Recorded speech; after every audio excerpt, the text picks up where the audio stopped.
SC ST OBC certificate reverification বা পুনরায় validation যে করতে হচ্ছে সেটার জন্য বিজ্ঞপ্তি কিন্তু জুলাই মাসের 7 তারিখেই বেরিয়ে গেছে, তাই না? এবার অনেকেই ইতিমধ্যে করে নিয়েছেন, অনেকেই আবার করতে পারছেন না, অনেকেই বুঝতে পারছেন না যে কোন কোন লিঙ্কেজ ডকুমেন্ট দিতে হবে, তাই না?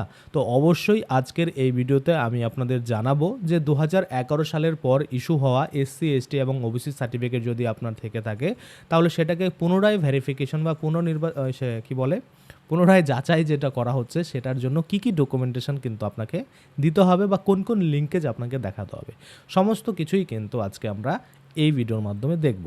এবং অবশ্যই কিন্তু আপনাদের যে ডকুমেন্টগুলো আমি বলবো সেগুলো যদি ম্যানেজ না হয় তাহলে এমনি কিন্তু সাবমিট করবেন না, কিছুদিন অপেক্ষা করে ম্যানেজ করে তারপরে কিন্তু সাবমিট করবেন, না হলে কিন্তু আপনাদের যে এসসি এসটি ওবিসি কার্ড রয়েছে সেটা কিন্তু আর ভেরিফিকেশন হতে পারবে না, রিভ্যালিডেশন হতে পারবে না, সেটা কিন্তু নিষ্ক্রিয় হয়ে থাকবে।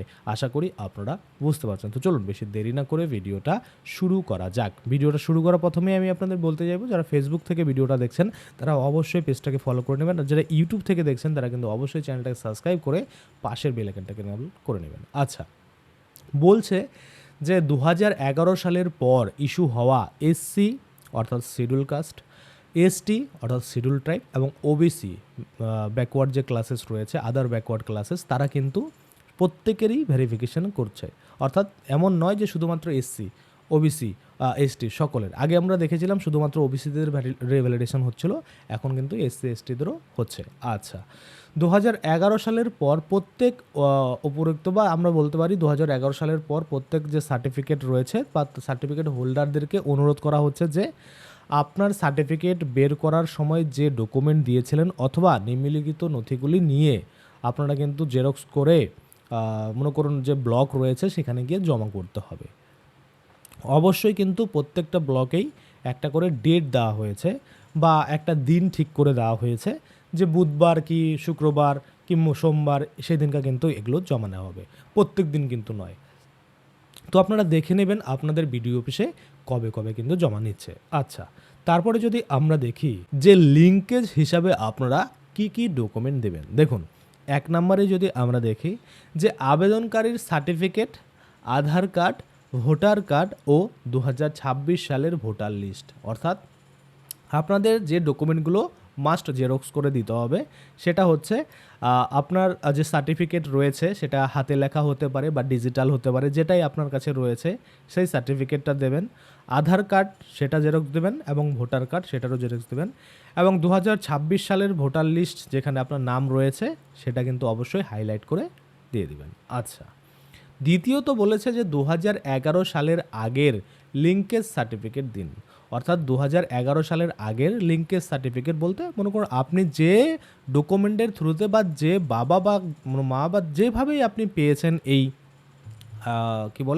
সার্টিফিকেট, সেটার যে লিঙ্কেজ সেটা কিন্তু আপনাকে দিতে হবে। আচ্ছা, এবার 1950 সালের জমির দলিল এসটিদের জন্য, এখানে কিন্তু পরিষ্কার বলছে 3 নম্বরে যে 1950 সালের জমির দলিল এসটিদের জন্য এবং 1971 সালের দলিল এসসিদের জন্য, অথবা ওই সময়ের মধ্যে সরকারি যে কোনো কাগজ দাখিল করুন।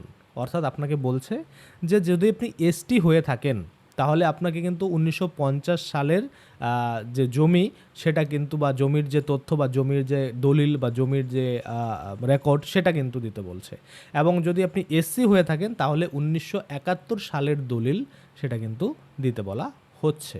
আচ্ছা, তারপরে ওবিসিদের জন্য 15/3/1993 সাল পর্যন্ত জমির দলিল অথবা ওই সময়ের মধ্যে সরকারি যে কোনো কাগজ দাখিল করুন। তাহলে প্রত্যেকটা ক্যাটাগরির জন্য আলাদা আলাদা সাল, এসটিদের জন্য 1950 সালের জমির দলিল, 1971 সালের সালের যদি আমরা দেখি সেটা এসসিদের জন্য, এবং ওবিসিদের জন্য 1993 সাল পর্যন্ত যদি আপনার দলিল থেকে থাকে তাহলে সেটা দিয়ে কিন্তু আপনি এখানে সাবমিট করতে পারবেন। হলো। তারপরে বলছে যারা মনে করুন 2011 সালের পর প্রথম সার্টিফিকেট পেয়েছেন তারা অবশ্যই 1950 সালের লিঙ্কেজ জমির দলিল এসটিদের জন্য, 1951 সালের লিঙ্কেজ জমির দলিল এসসিদের জন্য, অথবা ওই সময়ের মধ্যে সরকারি যে কোনো কাগজ দাখিল করুন। এবার দেখা যাচ্ছে 2011 সালে আমার প্রথম কার্ড হয়েছে, তাহলে কিন্তু আমাকে এই ডকুমেন্টটার লিঙ্কেজ দেখাতে হবে 1950 সাল এসটিদের জন্য, 1951 সাল মনে করুন এসসিদের জন্য। কিন্তু ধরুন 2011 সালে আমার প্রথম সার্টিফিকেট নয়, আমার আগে আমাদের মনে করুন আরও রয়েছে, আমার দিদি, ভাই, বোন, বাবা, দাদু, তাদের রয়েছে। তো সেক্ষেত্রে এইটা আমাদের কিন্তু দিতে হবে না, এটা শুধুমাত্র তাদের দিতে হবে যারা প্রথম 2011 সালে এসসি কার্ড বা ওবিসি কার্ড বা এসটি কার্ড পেয়েছে, মানে প্রথম ফার্স্ট জেনারেশন আপনি যে কার্ড পেয়েছেন, তাই না? আচ্ছা, তারপরে বলছে পঞ্চায়েত প্রধানের সহিযুক্ত বংশপঞ্জি অবশ্যই দাখিল করুন, অর্থাৎ পঞ্চায়েত প্রধানের যে বংশ তালিকা রয়েছে সেটার কথা বলছে, অর্থাৎ আপনার যে ফ্যামিলি ট্রি, সেই ফ্যামিলি ট্রিটা কিন্তু বানিয়ে পঞ্চায়েত প্রধানের সইশিল করে আপনাদের কিন্তু জমা করতে হবে। আচ্ছা, সেটা আপনারা হাতে লিখতে পারেন, না হলে কম্পিউটার দিয়ে টাইপ করে সুন্দর করে কিন্তু ট্রি বানিয়ে নিতে পারেন। আচ্ছা, তারপরে বলছে আবেদনকারীকে অফিস ফরম্যাটে সার্টিফিকেটের বৈধতা জানিয়ে এসডিও অফিসে কিন্তু আবেদন করতে হবে, বা আমরা বলি সেটাকে গিয়ে এসডিও অফিসে বা মনে করুন বিডিও অফিসে গিয়ে জমা করতে হবে। অবশ্যই আসল কাগজপত্রগুলি সঙ্গে আনবেন, অর্থাৎ যখন আপনি ভ্যালিডেশনের জন্য যাচ্ছেন তখন এই যে ডকুমেন্টগুলো আপনি সাবমিট করছেন, এই ডকুমেন্টগুলো যেন আপনার কাছে অরিজিনাল হার্ড কপি থাকে।